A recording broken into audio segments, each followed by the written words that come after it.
Hello and welcome to Braintree High School for senior night as Braintree takes on Milton. Mike Wassel and Mackenzie Bosco on hands as we'll start at 1:13. It'll be BHS Wrestling for Braintree. 16 seniors on this Braintree team as he goes against LaBelle. 2 points awarded very quickly for Braintree for the takedown.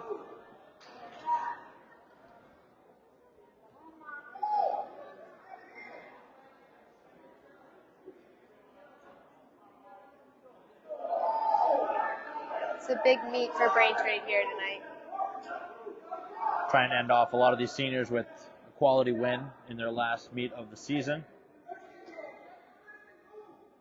A lot of players will be moving on to sectionals, but this will be the last go-around for a few of the seniors on this team. And Braintree looking to end it with a W. I believe they've won every single home meet this season.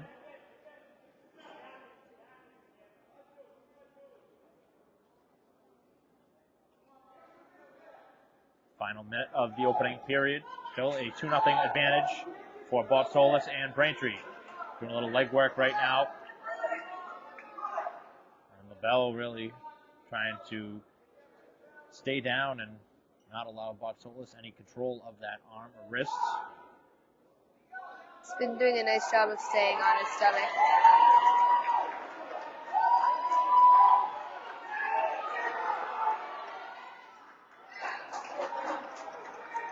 Reversal points. Tying it at 2 here in the final 20 seconds of the first period, which has been very entertaining. BHS is looking for either a switch or a roll here, trying to get some sort of reversal. So a win here for Braintree would take a share of the conference. Braintree, again, continues to be a powerhouse as of late the last few years. They've really come together as a team, and you really have to give credit to the program for really being up and coming. We talked about it before, Mackenzie, where Braintree really starting it from the middle school level, and a lot of kids starting to get into it at a younger age, and then by the time they're here at the high school, they're already ready and pretty seasoned and ready to go. Definitely makes a difference if your wrestlers can be exposed to the sport earlier on. So getting the wrestler who started in 6th grade and has continued through to senior year, they definitely have the skill to analyze a situation and a knowledge of a wide variety of moves to use within a match. And at what age can they actually start wrestling? Is 6th grade the earliest at middle school, or can they do it in elementary school? In Braintree, the earliest that they have started is 6th grade.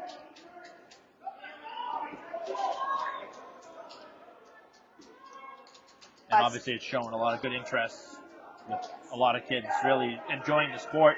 And you talked about it last meet where you see certain families like the Baggetts, for example, where they have multiple siblings coming up and all being a part of the program. So it's definitely nice to see that showing from families around the town.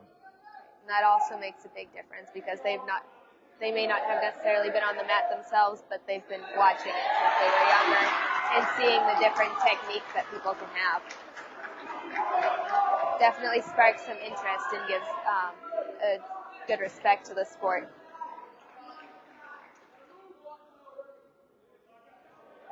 Three back points awarded as Milton taking a little bit of control here. LaBelle doing a nice job in the opening weight class here at 113.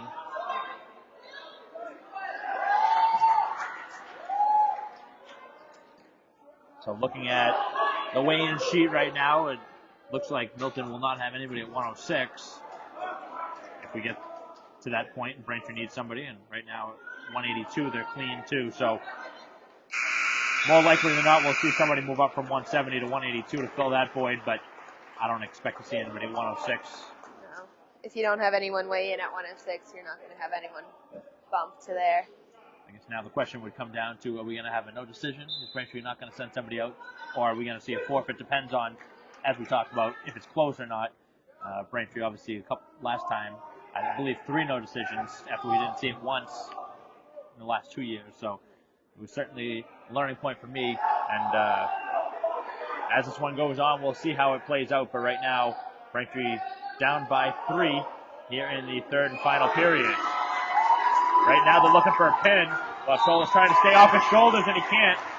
As Milton gets the opening pin and 6 points to their team total.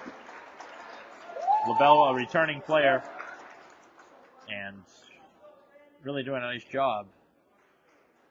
And that's usually the spot where Gwen would wrestle, but he's moving up today and now coming in at 120, so it'll be Gwen versus Stapleton.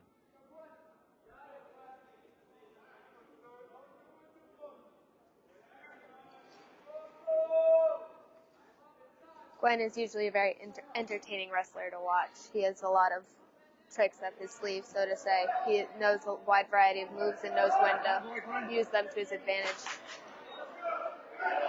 Look how low down to the mat he goes, and that driving move.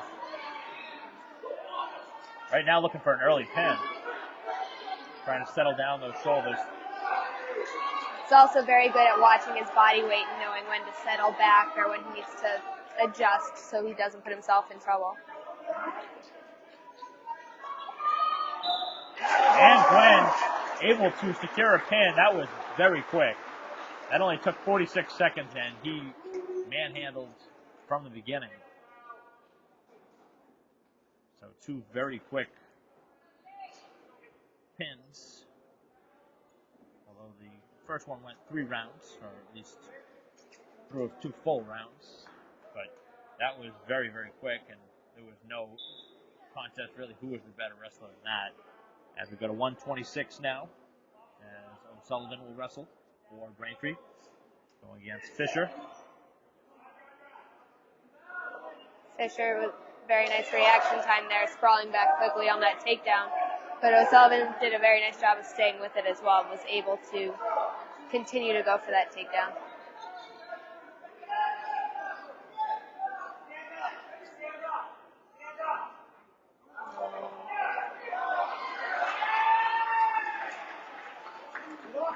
Two points for the Wildcats.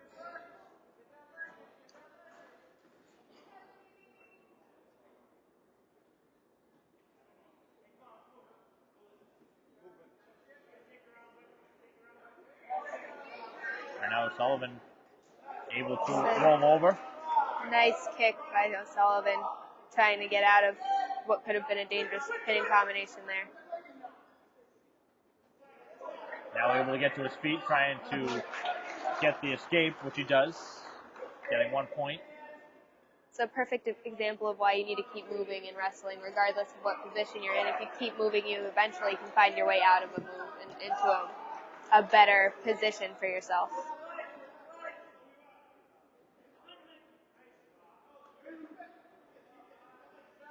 Sullivan, after dropping the first 2 points, has picked up the last 3.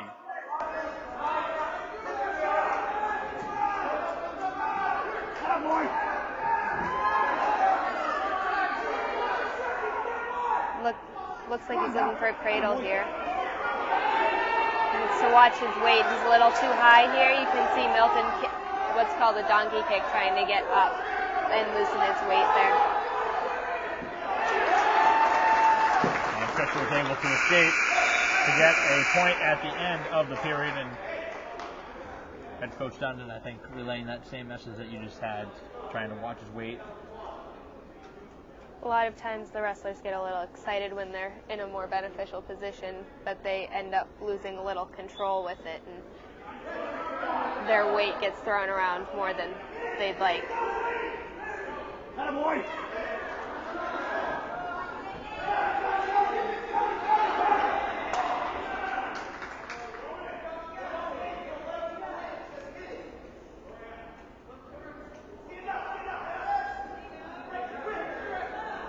There is another escape point, which we've seen become a trend here in this specific weight class at 126.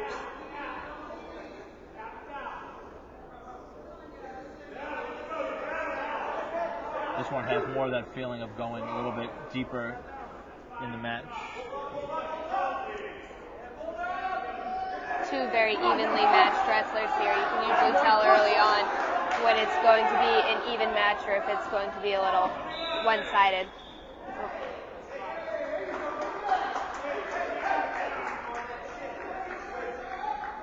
Of course, the one we saw before the 120 with Gwen was more a one-sided match. For this one, you can see both wrestlers have solid technique and speed as well as strength.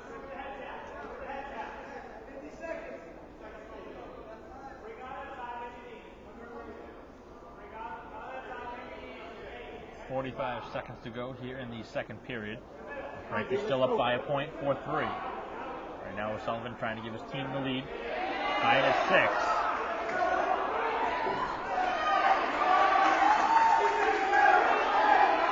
O'Sullivan looking to get to his belly there, doing a nice job.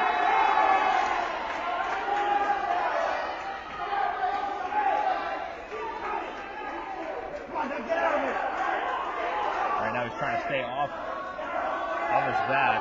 And right now looking for that escape point, which we've seen often here in this, and he'll get another one. That's just too easy. We like the movement from, obviously, O'Sullivan, but I think right now he's been getting it a little bit too easy from Fisher, allowing those escape points, which obviously add up after a while, and it now evens the score at 5. You can see how tired both wrestlers are right now. That it makes it a little more challenging to hold on or to go that extra inch and take that step out to escape or to hold somebody down. You can also see it in their stance once they break apart, if they take those few seconds to catch their breath before going back in and engaging in wrestling.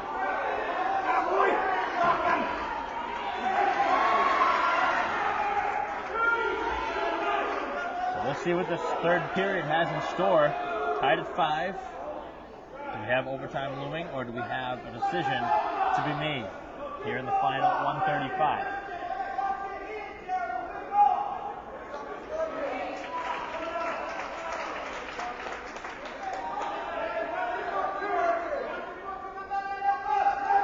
Reversal for the Wildcats, and they go back on top, 7-5.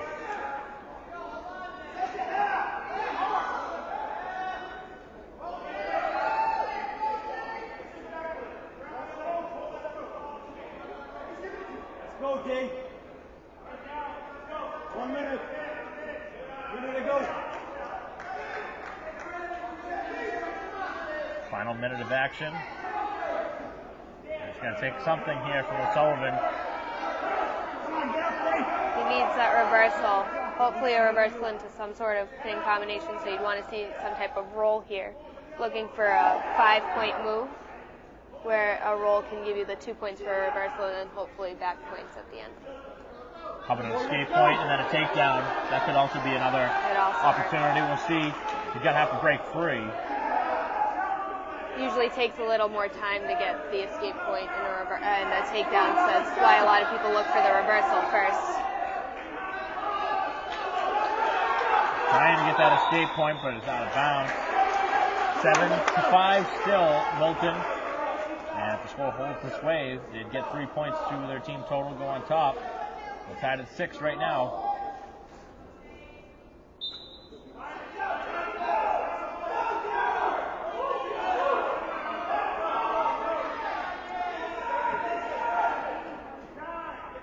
Final seconds. It's going to take something. And that'll do it.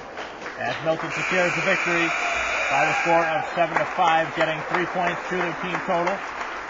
And now taking the lead 9-6. Back and forth we go. Milton pinning, Braintree then pinning, and now a decision of less than 7. Getting 3 points.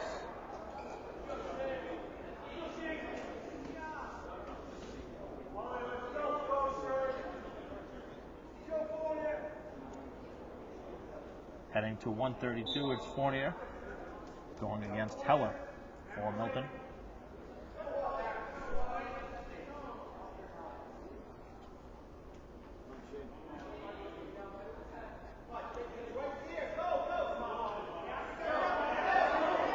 You can hear the Braintree bench yelling that the takedown's there. Fournier's doing a nice job of getting a setup and is giving himself the opportunity for a takedown. He's just not necessarily taking it.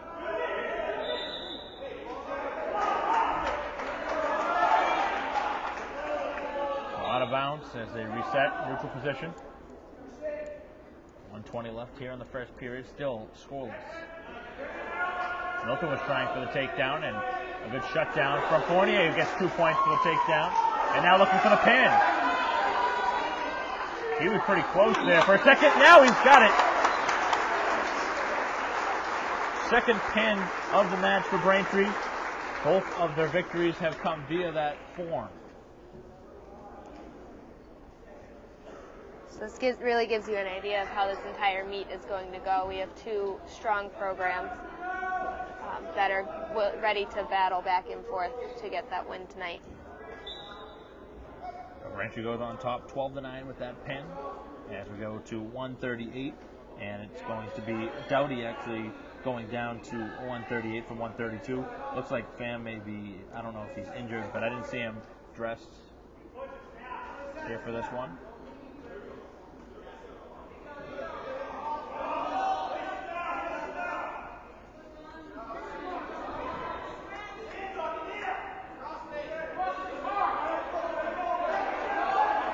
Still awaiting our first point.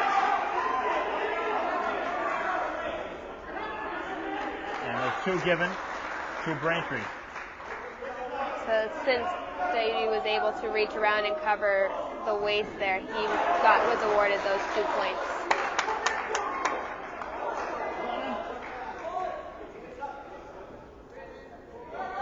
Certainly helpful to have that clarification because the average viewer would certainly not know that specific.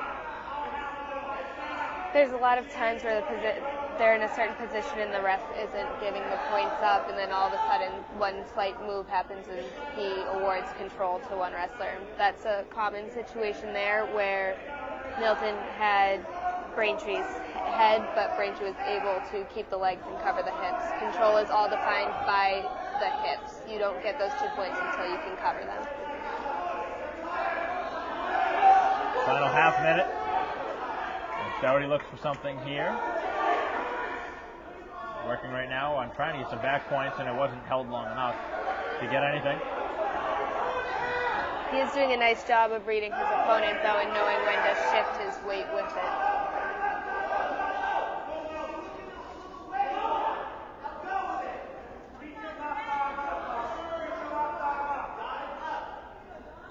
It's always interesting to see as you get the coaching from the sidelines. Certain referees, which we've seen this year, will allow that coach to get very close, whether it's Coach Dundon or the opposing team, to get very close. We see Milton really very laid back and sitting down on their bench, but generally you'll see Coach Dundon very animated, very into it, as well as a lot of his team will get out there and they'll shout out instruction. It's a little bit different program by program, but generally it's nice for me in particular to see the coaches or the players and even the spectators to really get into it and help out the wrestlers, because like you said, sometimes when you're out there you don't really see the moves that are there or specific things that you can do to improve, and it's definitely helpful to have another pair of eyes to look. Right. The spectators definitely have much different perspective of the situation. There can also be times on the mat when you feel like you're in a position where a move is the right decision, but the spectators can see that it isn't. It's going to lead to a worse situation for you. So if you, for example, hitting a roll, one of the things that you're always told is you don't want to hit a roll if they have the start of a half Nelson in, that you can't always necessarily feel when that's starting. So if you go for a roll in that situation, you're putting yourself on your back and in a position to be pinned. And that's something that the audience definitely sees much more easily than you do. So we had a brief stoppage for blood. It looked like a bloody nose for Doughty, who got it plugged up, and hopefully we don't see it come into play again.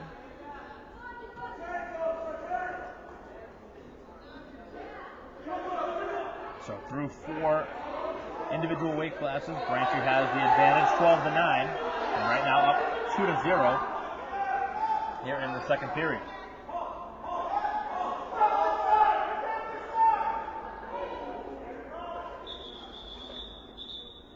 And that one whistled.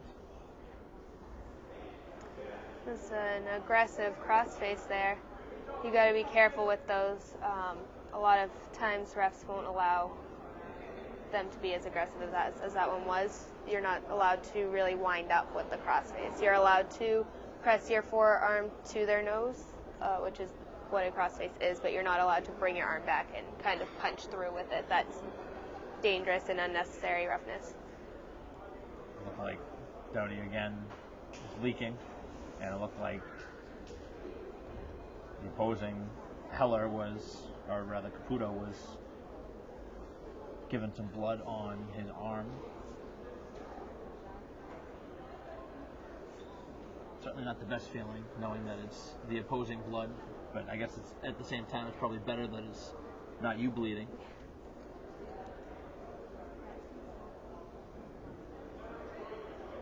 You certainly see all the precautions being taken by the trainers, the referee, even you see Coach Dunn out there right now trying to sanitize. So cleanliness is stressed in wrestling a lot with the blood time and the bleaching of the mats before and after meets, and with skin conditions. Before every meet, the ref has to look and make sure that no one has any sort of rash that could be contagious. So like you see different skin conditions in wrestling, and if they are found during weigh-ins, that wrestler is not allowed to be put on the roster for that night or to compete even at the JV level, because it is a health risk to them and to their teammates and their opponents. Is there a certain number of wrestlers that, if they have that skin condition, would have to postpone the match if it got up to a certain number of kids having that specific issue? I'm not sure that there's a specific number, but a lot of coaches will look and see who in their starting lineup medically isn't allowed to wrestle, and make the decision to postpone a match due to that, or may pull themselves out of a tournament where it can't be postponed. But it's really dependent on the refs, the trainers, and doctors that the wrestlers see in order to get them treated. So again, the brief delay here with the blood again being drawn.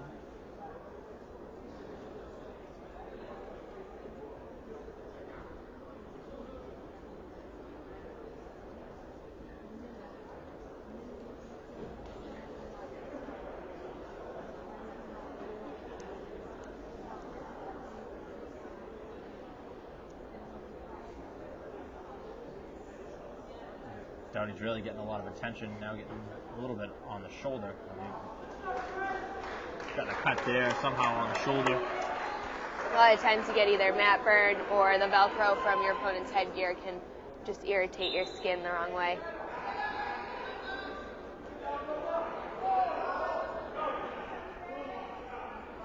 Even with the blood being drawn and the little Band-Aid that he has now on his shoulder, he still has a 2-0 edge.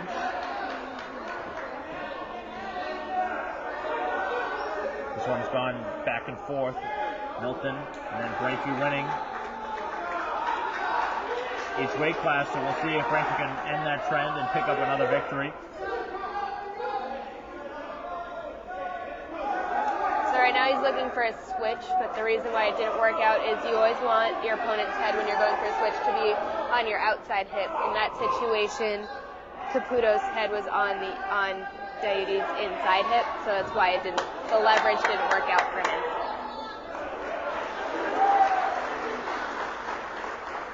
Reversal points for Braintree, getting 2 more, leading 4-0. Again, that was another good example of why you need to keep moving in wrestling. There's always another move that you can try, another situation to be found, and to improve your standing in the match. Final 5 seconds. As the headgear comes off of Doughty, and Braintree has the 4-0 edge through 2. Coach Dundon very pleased. I wonder if he's going to get him a little bit more attention after that, which he will.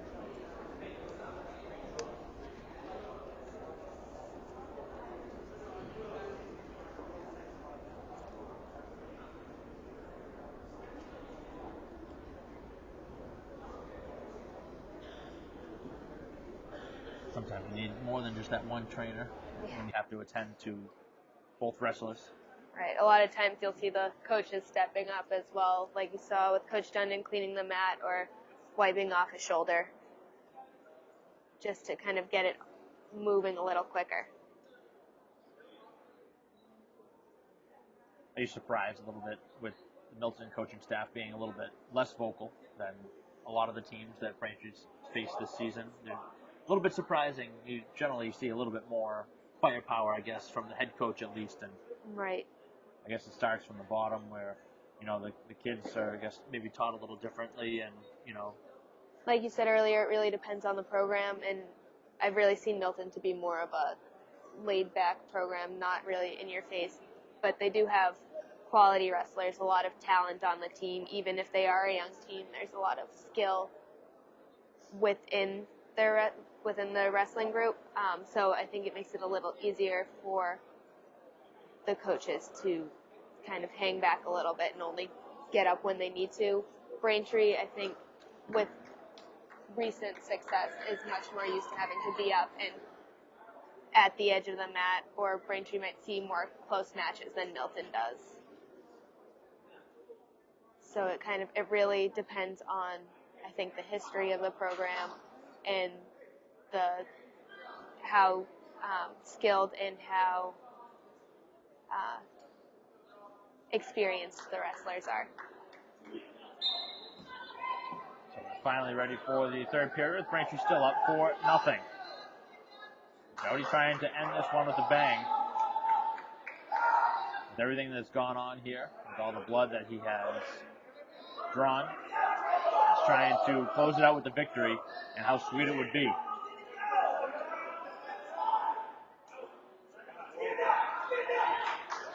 Looking for that escape point if he can get that leg free.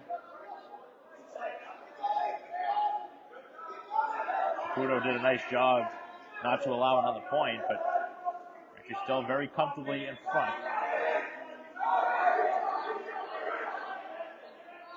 She's got a good hold of that ankle. Really looking to turn Milton over onto his back while getting the reversal. The Turk was open there. Unfortunately, he didn't see the situation again where the spectator has more of a better view than you do. 6-0 Braintree here in the final 45 seconds of the third period.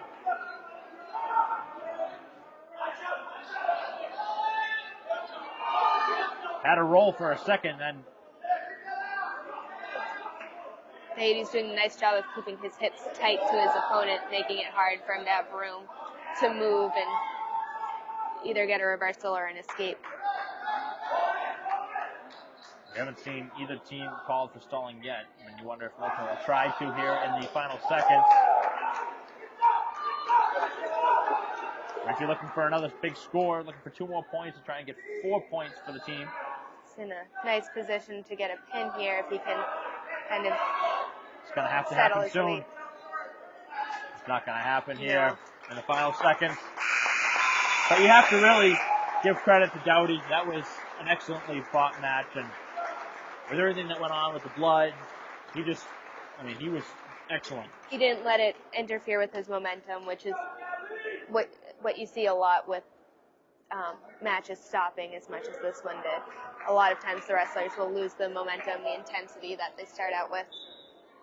So Braintree getting 3 points for the team, 15-9 now the lead. As we head to 145, we have Ruffini and Kelly for Milton.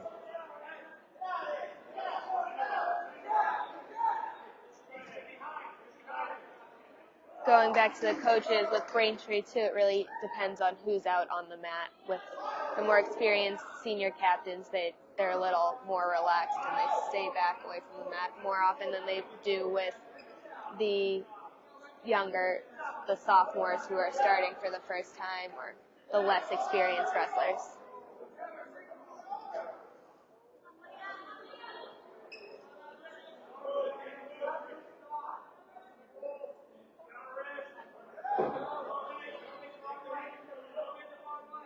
So looking at the weigh-in sheet right now, looks like Braintree up next at 152. We'll have Starks move down to 160. And it looks like Andrew Caines, I think that's the first time we'll see him this year, will be weighing in at 152 and wrestling.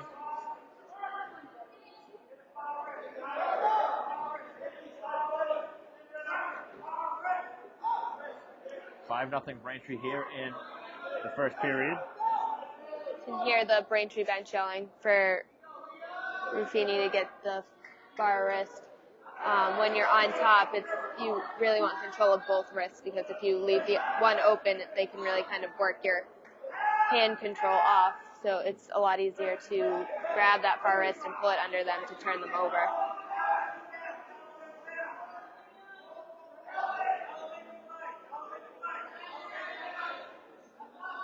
Final 5 seconds and not much movement down at the bottom by Milton. Maybe lucky for no stalling warning. There wasn't much going on down there on the bottom, but that's the way it ended. 5-0 after one period.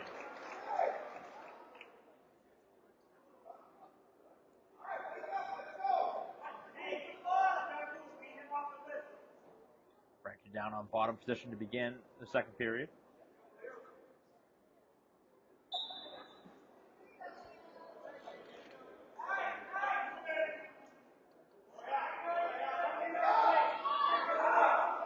Nice little presentation before the game from Coach Dundon, bringing in all the seniors, 16 of them on this program, being honored before.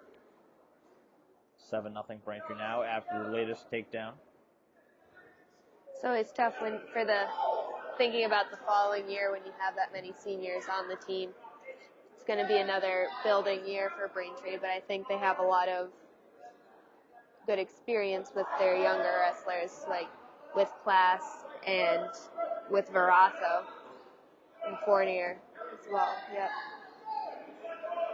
A lot of good talent on this roster, but that'll bring in some of the juniors that'll have to step up. And actually, there's not too many sophomores on the team. As you said, Verasso and not too many more. So we'll see what this program will look like next year. But right now, you got to stay with the present before we look ahead to the future. But this has been an excellent season for Braintree, and trying to close it out with another home victory.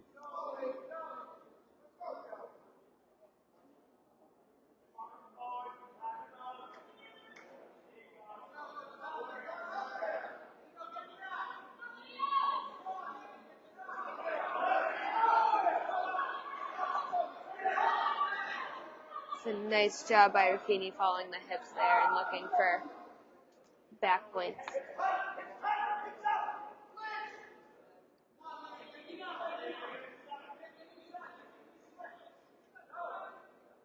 You're going to have the spectators looking for a switch for Milton, but I don't see that happening here in the final few seconds.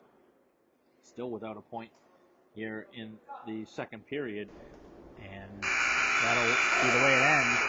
So this is the second straight weight class now that Milton hasn't gotten a point registered on the board. Braintree winning the last one 6-0. Right now it's 7-0. So the Womps taking it to Milton a little bit here, but still only up by 6 overall, 15-9.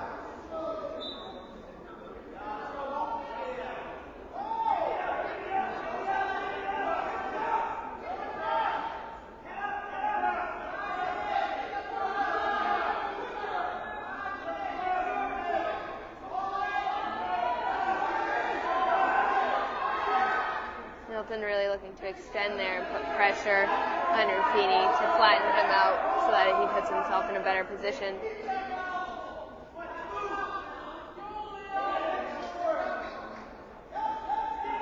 This is the most vocal that we've seen the Milton bench.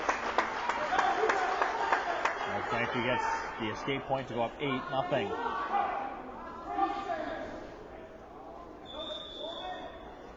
I remember doing that road match last year. Milton fans were very supportive last year. They had a very good showing, and they traveled well here today as well. So definitely makes for a more entertaining match when you get more fans out there and more noise, I guess. It's nice when they're closer towns, when it's not too far of a travel for people, so that you can get a better crowd in the gym. It just adds to the atmosphere. Final 45 seconds of the third period. 2 points for Milton. They finally get on the board, and that was big for Braintree to allow that, because now instead of potentially 4 points, now it's down to 3 as a team total if it stays the way it does at 6. It's a nice kick over by Ruffini. It's a nice way to use your opponent's momentum to your advantage. And he puts Braintree back up by 8. So he's looking for 4 more points for his team. You can hear the Milton bench yelling for him to get 1 point to bring it back down to those 3 points for Braintree instead of the 4. Like we've seen before, that can make a big difference. And that's the way it ends. Milton not able to do that. Just another well-wrestled match. Ruffini getting the job done and getting 4 points for Braintree. 19-9, so it is actually going to be Starks that'll wrestle at 152 for Braintree, and it looks like Canes will go down to 160, so there was nobody listed at 160, but it will be Canes going to that spot, and it will be going, they'll be going against Beazle.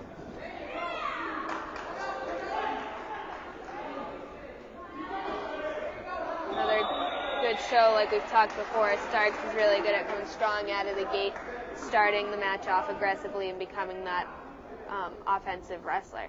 And you're seeing that here tonight. So we got the first 2 points, just 15 seconds in, and really no surprise that Starks will just let it all out. And he's looking for that pin. We saw him going for it right away. Braintree's got a couple pins already here in the match. Just look at that movement by Starks.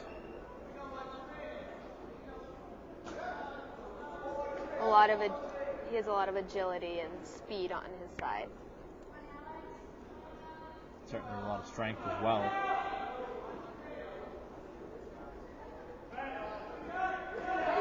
Very rarely do you see Starks out-battled muscular-wise. It seems like he always has that advantage.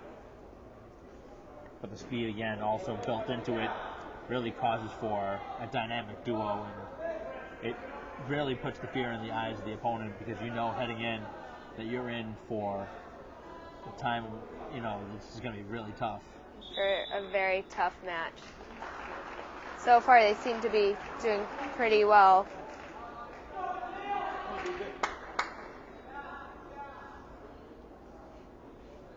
So 4-0. The Starks getting 2 more there before the out of bounds.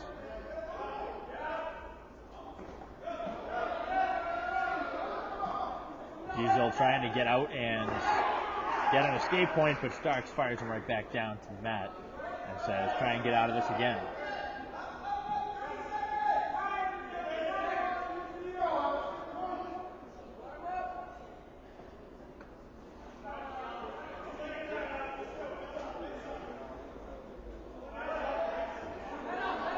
Starks looking for that pin. Very close. You see the referee down low, trying to get an eye on it. Doing a nice job of arching his back, looking up to the ceiling, and staying on his toes. It's what you really want to see when you're going for that pin, because it really pushes that pressure down on your opponent's back. So close in the final seconds, and Starks can't get it. That was so close. But you do see the 3 back points and the near fall. It's a nice fight by Milton to stay off their back. Should be 7-0 on the scoreboard, I believe. Yes. 3 more back points. Heading into the second period, Starks again, all in control.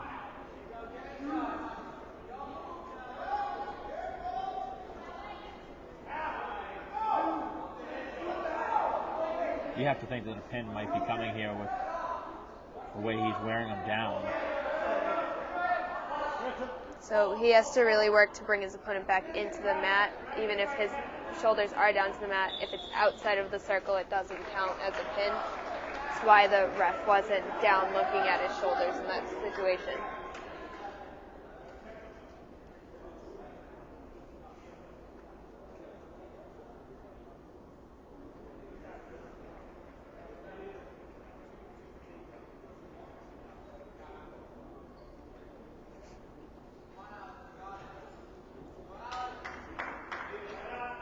score was adjusted. It's 11-0 in Starks.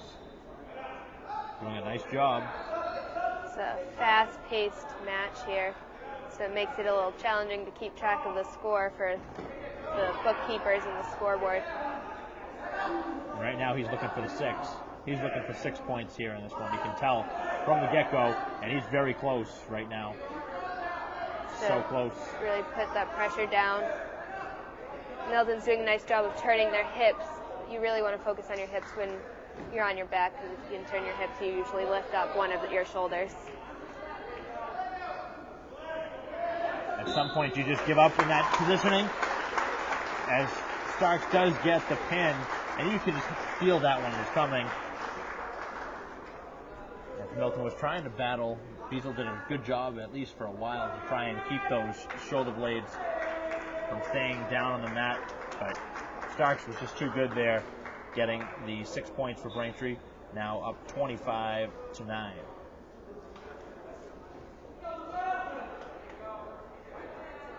So we head down to 160, and it is Canes at 160 going against Matt LaBelle. So the LaBelle brothers, Mark went first at 113, and now at 160, it's Matt LaBelle.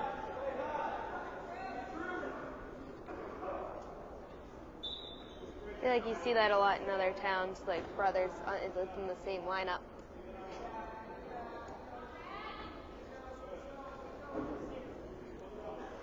Braintree has taken control of the match, and they're starting to get into their bread and butter as they move forward. After Canes, we'll be seeing Class, Morris, and Millis. We're really getting into the more experienced weight classes for Braintree. Right now, Milton has the 2-0 edge.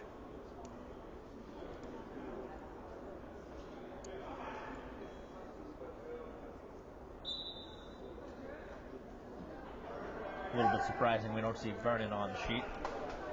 Usually one of Braintree's better wrestlers.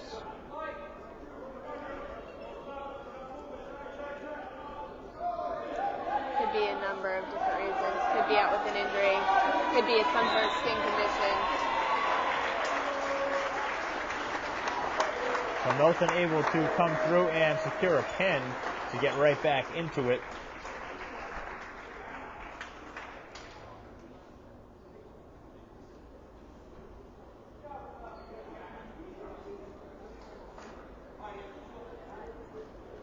So that makes it now 25-15 as we head down to 170, and it's going to be Class.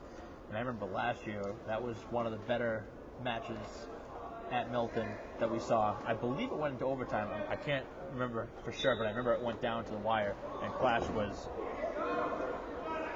using a lot of energy. I remember he had to use an inhaler a couple times. Yeah, I believe it was this one that went into overtime. And it's the same. I think it's the same opponent. I think so. And having the history like that just adds to the intensity of the match. They both want to prove something, either beat them again or kind of get revenge for the loss last year. So it's Lucerne Fleurimans for Milton going against Andrews Class of Braintree at 170.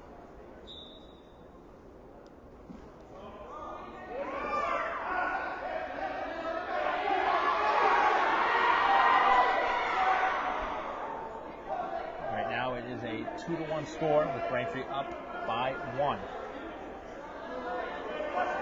That's an awkward looking positioning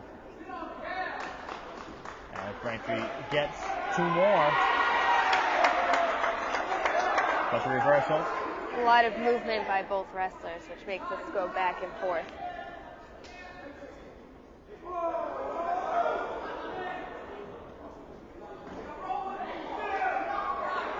You can definitely see the intensity between these two wrestlers. They know the history. I think heading into this one, they knew who they were seeing in this, and they were ready for it, because look at the number of points being scored. They're ready to score. 7 points already, 4-3 Braintree. Ready for battle here, and especially knowing that the last match went into overtime. it's wanting to prove that they can beat them within the first period. And Class able to secure the pin early this time.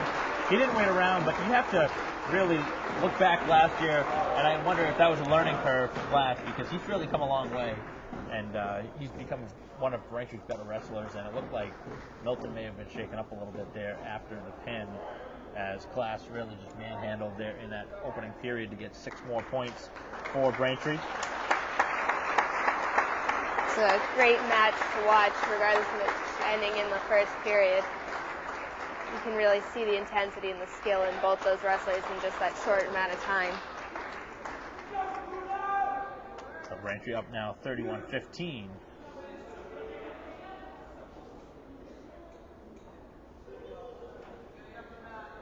As we head down to 182, and it will be Morris for Braintree. So Caputo moved down from 170 to 182 to fill that void, which we had anticipated somebody would do.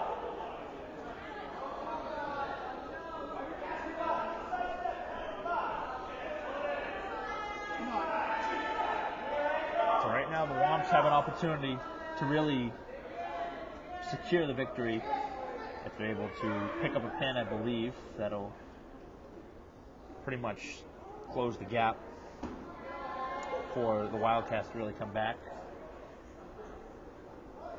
Yes. Still not over yet, but Braintree really in great position here.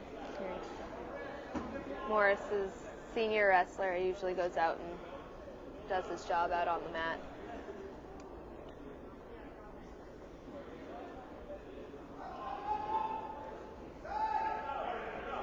So to follow, we'll see Millis, Rios, and Baggett, and then Barrasso at 106, unless they're, which we assume, either we'll see if it's going to be a forfeit or no decision. We'll see if Braintree ends up sending them out or not.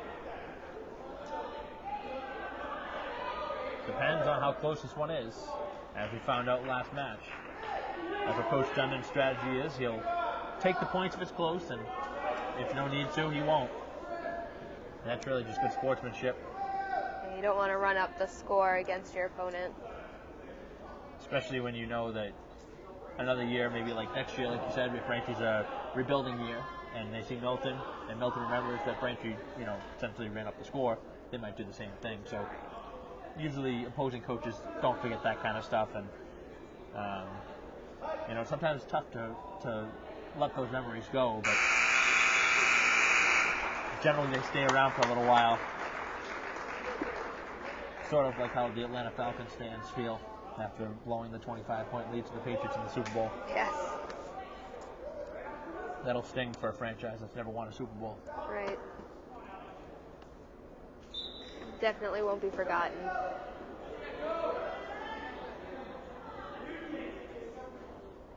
Braintree up right now by the score of 4-0 here as we play in the second period. Nice job by Morris moving quick off the whistle and able to stop his opponent from using the advantage on top right away.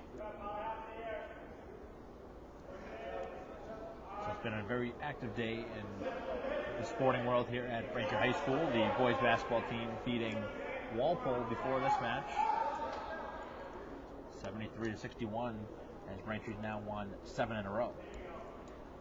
But right now, this wrestling team has really held their own against pretty much all the sporting teams here at Braintree High School, showing that they belong in the category of one of the best teams here in the school. It's really built up to be an incredible program. A lot more interest. You see a lot of guys in the wrestling room, but you want to see it makes for a competitive atmosphere in the room and out on the mat. If you have a lot of wrestlers, a lot of skilled wrestlers in the room, it forces everybody to be better and to work hard every day to earn their spot on this mat. And you know that whoever's going out in a tournament or in the meet, they've earned their spot out on that mat. It hasn't been handed to them. Even just looking at the roster, you can see we've had they have a number of different guys weighing in at each weight class, so there's a lot of competition to get out there. I remember last year at the heavyweights we saw competition. Every match we never knew who we were going to see at 285, but this year it's really been secured by Baggett, who's had to move up. We do have Riley listed today, but it looks like Baggett will be the one that will go out there in place at 285. Right. Last year it was really a toss-up on who went out at that weight class. 3 more points added for Braintree's score, and right now they have it at 7-0, I believe. 3 more points added should be 10. The referee hasn't looked up at the scoreboard yet. Coach Dundon will notice if the ref doesn't.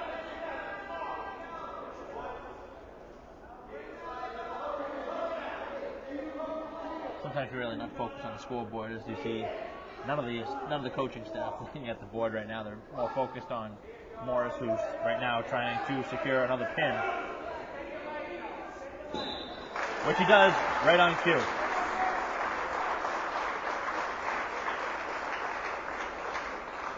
But Braintree has been devastating with those pins, and really I think that's what's been most impressive about this Braintree program has been the change from those 3 to 4 point victories versus the 6 and the pin. And last year they did it a lot, but I feel like this year it's just been the way they've done most of their victories. It's just been pin, just being up so big, and it's just really tough to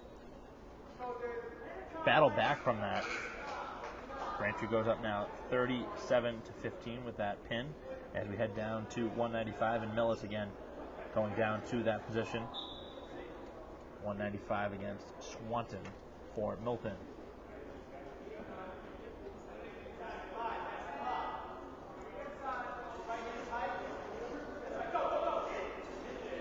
The victory in this one would secure the victory for Braintree, making it impossible for Milton to come back. And I guess it probably is technically over now based on what we expect to see at 106. And it looks like right now Braintree will probably just be a no decision.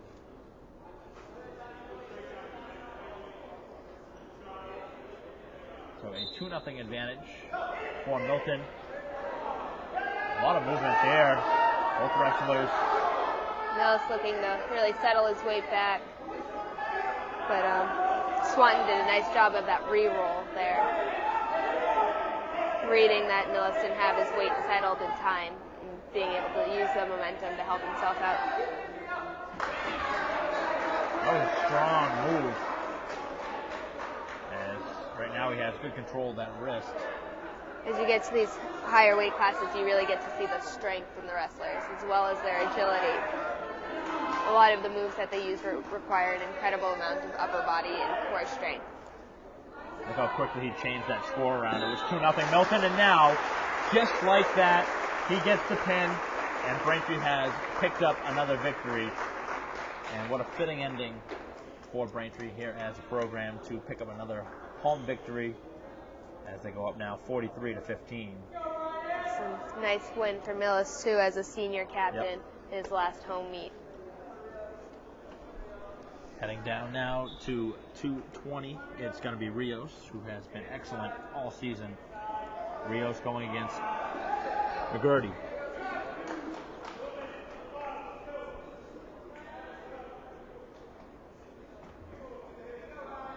Baggett getting ready to go next at 285. And that may be the final match of the night.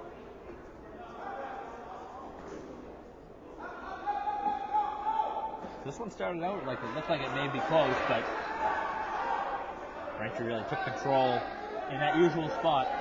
Right, and they're really strong from 152 on up. And Starks got it down with the pin. And then we saw Class with the pin, Morris with the pin, and Doherty with the pin. Or rather, Millis with the pin, sorry. So, that's a session of 18 quality points in a row. I mean, that's devastating. And that's more points than Milton has as a team, so.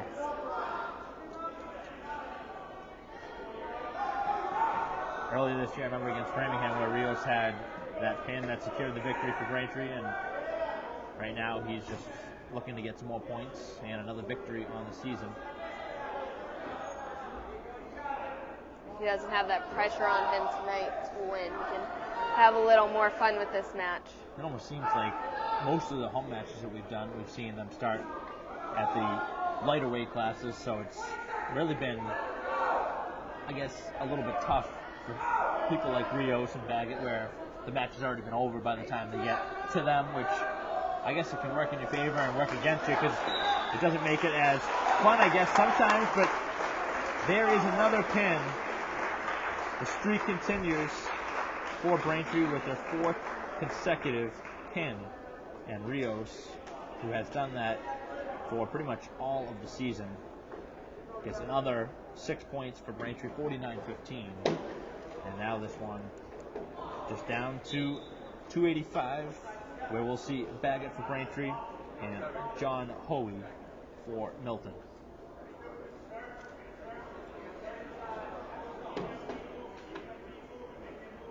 This has been definitely the most relaxed that I've seen all the Braintree wrestlers in their chairs. Generally you see them up and showing out, but I guess this one they know it's been over from probably midway through it, and it's a good feeling, definitely on those seats, knowing that you have the victory in grasp, but you still would like to see the support being shown, which I'm sure Baggett will get from all of his wrestlers. Right, as the match continues, as it gets into the high intensity spots like possible pins, you'll see the guys coming up off the bench giving their support, but they also know they can count on Baggett to go out, work hard, and go for that pin. Here out the instruction as Coach Dunda wants Baggett to go for the bulldog. It's a tough move to hit. It takes a lot of strength, and you're using your opponent's weight, which we've discussed before that Baggett has bumped up from the 220 weight class. He weighed in at 213, so he's going against somebody that weighed in at 287, so it's a pretty substantial jump. Right. And for those who know that the weight class is 285, when you weigh in the morning, you're given a 2-pound allowance, either a 2 or 3 pound allowance. I believe it's 2 pounds. So that as you're eating through the day, your weight's obviously going to fluctuate. So you can weigh in up to 2 pounds heavier than your weight classes, so as long as you made weight in the morning. Which I don't think people really understand, that wrestlers have 2 weigh-in periods. Braintree will come to school early, be here by 7, go down to the locker room and weigh in before going up to classes, and then again right before the meet begins. It can definitely be a stressful experience if you know you're kind of on that cusp. Right.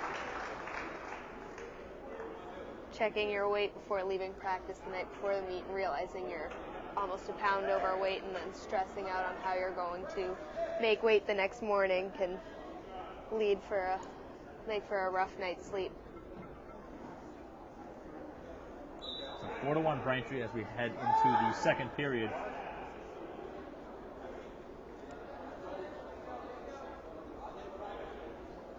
This has been another fun wrestling season for us. It's the second year that we've covered it together, and things have really come to fruition for the Braintree program.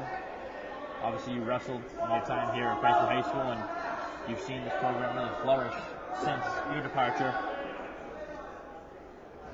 So starting out freshman year, we had a very small program.